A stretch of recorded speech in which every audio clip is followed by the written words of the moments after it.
வந்து என்ன பண்ணுறாரு, வெண்ணிலாவோட மாமாவை வந்து வீட்டுக்கு கூட்டின்னு வராரு. அவரு வந்து வெண்ணிலாவோட மாமா வந்து வெண்ணிலா கிட்ட, "நம்ம வீட்டுக்கு போகலாமா?" அப்படின்னு சொல்லிட்டு கூப்பிட்றாரு. அதை கேட்டு வெண்ணிலா செமையா டென்ஷன் ஆயிடுறாங்க.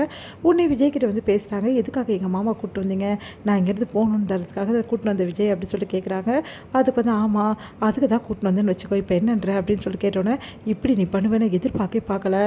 இப்போ வந்தவளுக்காக உன் மனசுலேருந்து என்னை தூக்கி எறிஞ்சிட்டியா?" அப்படின்னு சொல்லிட்டு கேட்குறாங்க. "இங்கே பாரு வெண்ணிலா, தேவையில்லாதெல்லாம் பேசாத. நான் ஏற்கனவே உங்ககிட்ட சொன்னது தான், நான் பழைய விஜய் கிடையாது. இப்போ நான் காவேரியோட புருஷன். போதும் நிறுத்து. ஓவராக தான் போயிட்டுருக்க. காவேரியோட புருஷன் சொல்கிறேன், வேற ஒருத்தியோட புருஷன் சொல்கிறதுக்கு உனக்கு அசிங்கமாக இல்லை என்கிட்ட? என்னைக்கோ உனக்கும் எனக்கும் கல்யாணம் ஆகிடுச்சு. அது உனக்கு நான் சொன்னேன்னா இல்லையா? அப்போ எப்படி நீ வேற ஒருத்தியோட புருஷன் ஆக முடியும்? இங்கே பாரு வெண்ணிலா, நீ கனவு உலகத்திலேருந்து கொஞ்சம் நிஜ உலகத்துக்கு வா. இங்கே பார், எனக்கு கல்யாணம் ஆகிடுச்சுன்றது உண்மை. எனக்கு ஒய்ஃப் இருக்கிறது உண்மை. நான் உன்னை விரும்பினதும் உண்மை தான். ஆனால் உன்னை விரும்பின அந்த நிமிஷமே வந்து நமக்குள்ளே பழகினதுக்கு எல்லாமே எப்போவோ முடிஞ்சு போச்சு. நமக்குள்ளே இப்போ எதுவுமே கிடையாது. அப்புறம் எதுக்காக என்னை காப்பாற்றினேன்? எதுக்காக கூட்டின்னு வந்த? இங்கே பார், உன்னை கூட்டின்னு வந்தது யார் தெரியுமா? காவேரி தான். என் ஒய்ஃப் தான் உன்னை கூட்டிகிட்டு வந்தா. அதுவும் எதுக்காக தெரியுமா? நீ இந்த நிலமில் இருக்கும்போது அவளால் பார்க்க முடியல. ஏன்னா உன்னை பற்றி நான் அவ்வளோ அளவு அவள்கிட்ட சொல்லி வச்சுருக்கேன். நான் எந்த அளவு உன்னை பற்றி நான் சொல்லியிருக்கிறதுனா அவள் கூட்டிகிட்டு வந்திருப்பா, பார்த்துக்கோ. அப்போ அவளுக்கே புரிஞ்சிருக்குதுல, நான் தான் உனக்கு ஏற்றவேன்னு சொல்லிட்டு.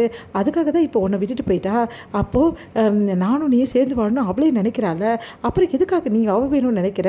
இங்கே பாரு, தேவையில்லாமலாம் பேசாத. எங்களுக்குள்ளே என்ன நடக்குதுன்னு உனக்கு தெரியுமா?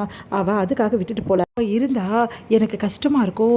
உன்கிட்ட நான் பேசுறதும் சரி, உனக்கு புரிய வைக்கிறதுக்கும் கஷ்டமாக இருக்கும் அப்படின்னு தான் நான் விட்டுட்டு போனான். அதுவும் என்னை விட்டுட்டு ஒரே நிலையெல்லாம் போல அவங்க அம்மா வீட்டுக்கு தான் போயிருக்கா. எனக்கு எல்லாமே தெரியும் விஜய். நீ எதுவுமே பேச வேண்டிய அவசியம் கிடையாது. உனக்கும் நீ ஒய்ஃப்னு சொல்லிட்டு இருக்கியே, அந்த காவேரி, அவளுக்கும் நடந்தது உண்மையான கல்யாணமே கிடையாது அப்படின்னு அதிர்ச்சி அடைகிறாரு.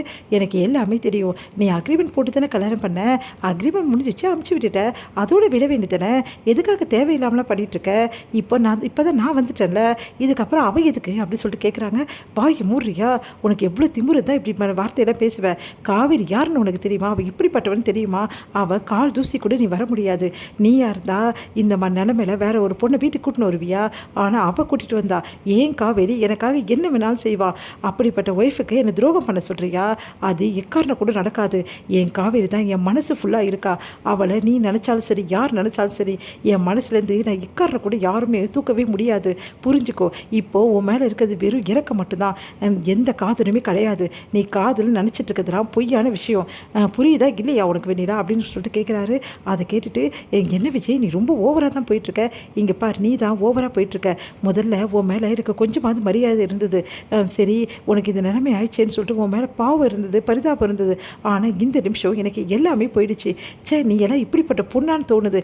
இவ்வளோ சுயநலமாக ஒரு மனுஷங்க இருப்பாங்களான்னு தோணுது. சுயநலனா என்னன்னு என் காவேரிக்கு தெரியாது.